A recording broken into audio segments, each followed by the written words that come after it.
আসসালামু আলাইকুম।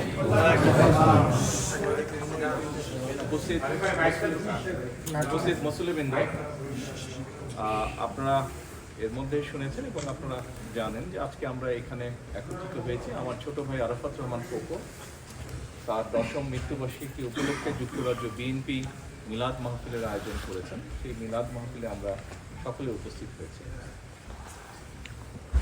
প্রিয় মুসলিমবৃন্দ, আপনাদের সকলকে আমি যেমন অনুরোধ করব আজকে আমার ছোট ভাইয়ের মৃত্যুবার্ষিকীর উপলক্ষে তার জন্য, তার আত্মার জন্য দোয়া করার জন্য, একই সাথে আমরা যারা এখানে উপস্থিত হয়েছি আমরা অনেকেই রাজনীতি করি বাংলাদেশ জাতীয়তাবাদী দলের, এর বাইরেও মুসলিমবৃন্দ উপস্থিত আছেন যারা দেশনেত্রী খালেদা জিয়াকে একজন নেত্রী হিসাবে পছন্দ করে, এর বাইরে যারা বিভিন্ন মাধ্যমে ইন্টারনেটের মাধ্যমে দেখতে পাচ্ছেন, সকলের কাছে আমি অনুরোধ করব যে আমার মা দেশনেত্রী খালেদা জিয়া চিকিৎসার জন্য এসেছেন, তার সুস্থতার জন্য দয়া করে আপনারা দোয়া করবেন।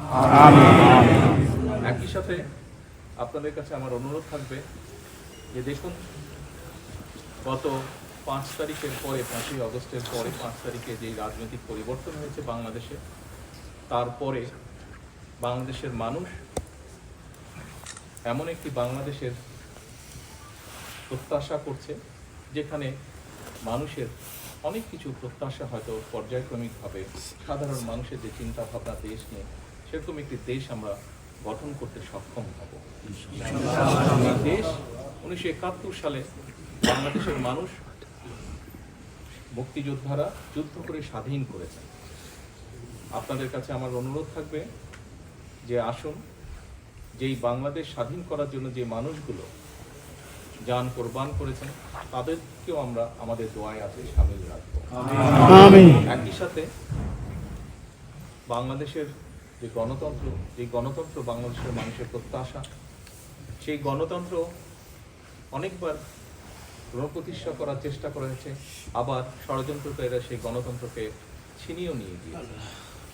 কিন্তু দেশ স্বাধীনের পর থেকে, বিশেষ করে 90 এবং পরবর্তীতে যে স্বৈরাচার দেশ থেকে পালিয়ে গিয়েছে 5 তারিখে, সেই স্বৈরাচারের সময় বিগত 15 বছর বিএনপি সহ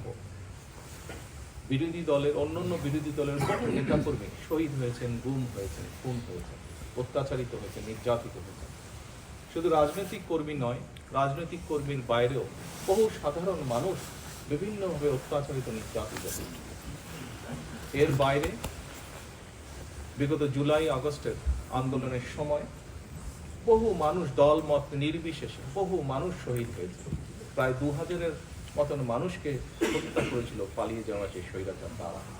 30,000-এর মতন মানুষ বিভিন্নভাবে ইনজোর্ড হয়েছে, জখম হয়েছে। আসুন আমরা আজকে এই সকল শহীদ এবং সকল অত্যাচারিত, নির্যাতিত মানুষের জন্য হাত তুলে আল্লাহর দরবারে দোয়া করবে, দলমত নির্বিশেষে, সে যে দলেরই হোক না কেন। একই সাথে আমরা আল্লাহর কাছে চাইবো আজকে হাত তুলে যে প্রত্যাশা নিয়ে বাংলাদেশের মানুষ নিজের দেশকে একটি ভালো জায়গায় দেখার জন্য ভবিষ্যতের দিকে তাকিয়ে আছে, আল্লাহ যাতে আমাদেরকে সেই তৌফিক দেন। আমরা যারা আজকে বেঁচে আছি, আমরা যাতে প্রত্যেকে সেই বাংলাদেশের মানুষের প্রত্যাশিত দেশ গড়ে তোলার ক্ষেত্রে অবদান রাখতে পারি।